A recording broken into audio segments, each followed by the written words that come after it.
पागल हाथी मुंशी प्रेमचंद की कहानी। मोती राजा साहब की खास सवारी का हाथी। यूँ तो वह बहुत सीधा और समझदार था, पर कभी कभी उसका मिजाज गर्म हो जाता था और वह आपे में न रहता था। उस हालत में उसे किसी बात की सुधि न रहती थी, महावत का दबाव भी न मानता था। एक बार इसी पागलपन में उसने अपने महावत को मार डाला। राजा साहब ने वह खबर सुनी तो उन्हें बहुत क्रोध आया। मोती की पदवी छिन गई, राजा साहब की सवारी से निकाल दिया गया। कूलियों की तरह उसे लकड़ियां ढोनी पड़ती, पत्थर लादने पड़ते और शाम को वह पीपल के नीचे मोटी जंजीरों से बांध दिया जाता। रातिब बंद हो गया, उसके सामने सूखी टहनियाँ डाल दी जाती थी और उन्हीं को चबाकर वह भूख की आग बुझाता।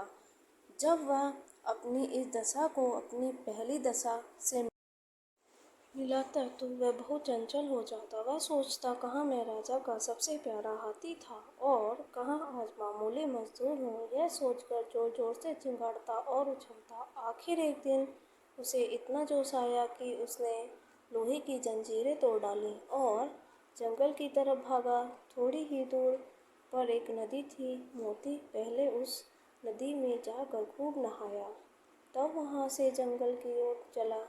इधर राजा साहब के आदमी उसे पकड़ने के लिए दौड़े, मगर मारे डर के कोई उसके पास जा न सका। जंगल का जानवर जंगल ही में चला गया। जंगल में पहुंचकर अपने साथियों को ढूंढने लगा। वह कुछ दूर और आगे बढ़ा तो हाथियों ने जब उसके गले में रस्सी और पाँव में टूटी जंजीर देखी तो उससे मुंह फेर लिया। उसकी बात तक न पूछी। उनका शायद मतलब था कि तुम गुलाम तो थे ही, अब नमक हराम गुलाम हो, तुम्हारी जगह इस जंगल में नहीं है। जब तक वे आंखों से ओझल न हो गए, मोती वहीं खड़ा ताकता रहा। फिर न जाने क्या सोचकर वहां से भागता हुआ महल की ओर चला।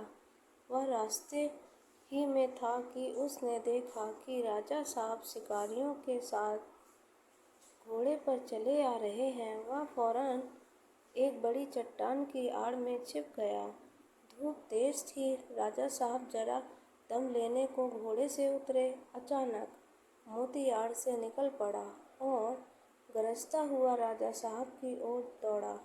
राजा साहब घबरा कर भागे और एक छोटी झोपड़ी में घुस गए। जरा देर बाद मोती भी पहुंचा। उसने राजा साहब को अंदर घुसते देख लिया था।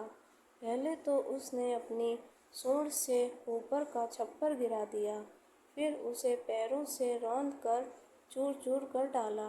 भीतर राजा साहब का मारे डर के बुरा हाल था। जान बचने की कोई आशा न थी। आखिर कुछ न सूझी तो वह जान पर खेल कर पीछे दीवार पर चढ़ गए और दूसरी तरफ कूद कर भाग निकले।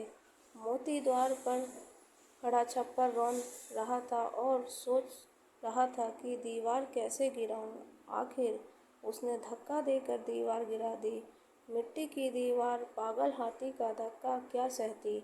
मगर जब राजा साहब भीतर न मिले तो उसने बाकी दीवारें भी गिरा दी और जंगल की तरफ चला गया। घर लौटकर राजा साहब ने ढिंढोरा पिटवा दिया कि जो आदमी मोती को जीता पकड़कर लाएगा उसे 1000 रुपये इनाम दिया जाएगा। कई आदमी इनाम के लालच में उसे पकड़ने के लिए जंगल गए, मगर उनमें से एक भी न लौटा। मोती के महावत के एक लड़का था, उसका नाम था मुरली। अभी वह कुल 8-9 बरस का था, इसलिए राजा साहब दया करके उसे और उसकी माँ को खाने पहनने के लिए कुछ खर्च दिया करते थे। मुरली था तो बालक पर हिम्मत का धनी था। कमर बांधकर मोती को पकड़ने लाने के लिए तैयार हो गया, मगर माँ ने बहुतेरा समझाया और लोगों ने भी मना किया, मगर उसने किसी की एक न सुनी और जंगल की ओर चल दिया। जंगल में गौर से इधर उधर देखने लगा। आखिर उसने देखा कि मोती सिर झुकाए उसी पेड़ की ओर चला आ रहा है। उसकी चाल से ऐसा मालूम होता था कि उसका मिजाज ठंडा हो गया है। जो ही मोती उस पेड़ के नीचे आया, उसने पेड़ के ऊपर से पुचकारा। मोती मोती इस आवाज़ को पहचानता था, वहीं रुक गया और सिर उठाकर ऊपर की ओर देखने लगा। मुरली को देखकर पहचान गया। यह वही मुरली था जिसे वह अपनी सूंड से उठाकर अपने मस्तक पर बिठा लेता था। मैंने ही इसके बाप को मार डाला है, यह सोचकर उसे बालक पर दया आई। खुश होकर सूंड हिलाने लगा। मुरली उसके मन के भाव को पहचान गया।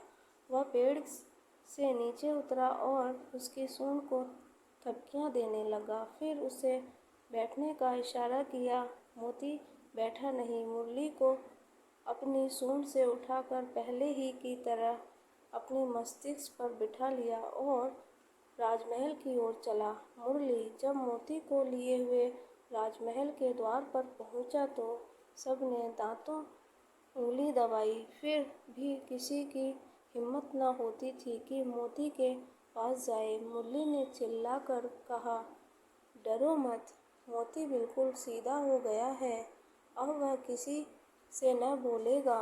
राजा साहब भी डरते डरते मोती के सामने आए। उन्हें कितना अचंभा हुआ कि वही पागल मोती अब गाय की तरह सीधा हो गया। उन्होंने मुरली को 1000 रुपये इनाम तो दिया ही उसे अपना खास महावत बना लिया और मोती फिर राजा साहब का सबसे प्यारा हाथी बन गया। आपको यह कहानी कैसी लगी कमेंट करके बताएं। कृपया लाइक शेयर और सब्सक्राइब करें।